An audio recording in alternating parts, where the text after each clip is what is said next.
Smart Eco Trans компани нь улсын тусгай хамгаалалттай газар буюу говийн бага дархан цаазд газарт аль жуулчлалын баазын зориулалтаар олгогдсон газарт нүүрс ачиж буулгах талбайн зориулалтаар буюу зориултын бусаар ашиглаж Монгол улсын хууль тогтоомжийг зөрчсөөр байгаа юм.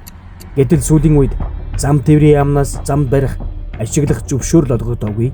Байгаль орчны яамнаас байгаль орчны үнэлгээ нь батлагдаагүй байгаад зориултын бусаар ашиглаж байгаа газар дугаан 18 км зам барьж эрүүл байсан хөрс ургамлын бүрхэмжийг сүйтгэж хаасайгүй дуртай газрын хэвлийг ухсан.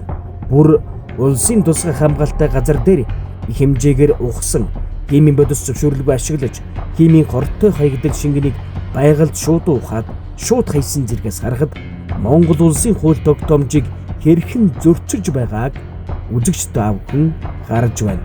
Ашигт малтмын тухай хуулийн 19-ийн 1-р заалтанд улсын хилээс 30 км дотор ашиглалт малтмлын хайгуул ашиглалтын тусгай зөвшөөрөл олгохыг хориглоно гэсэн заалт бий. Тусгай хамгаалалттай газар нутгийн тухай хуулийн энэ хуульд хэрв тухайн хилийн бүс нь давхар тусгай хамгаалалттай газар нутагт багтсан бол уул уурхай үйл ажиллагаа бүрэн хороотой гэж заагдсан байдаг. Монгол улсын хууль тогтоомжийн дагуу хилээс 30 км дотор уул уурхай хайгуул олборлтыг хориглодог гэдгийг таавхан мэдэж авлаа. Хилийн бүсийн газрыг зөвхөн төрийн хэрэгцээнд буюу батлан хамгаалах, хилийн хамгаалалт, үндэсний аюулгүй байдлын зориулалтаар ашиглах ёстой. Тиймээс хилийн бүсэд уул уурхай явуулах боломжгүй юм. Хилээс 30 км дотор уул уурхай хайгуул олборлт туйлын хороотой. Энэ заалт нь үндэсний аюулгүй байдал, хил хамгаалттай холбоотой тул ямар ч зөвшөөрөл өгөх боломжгүй.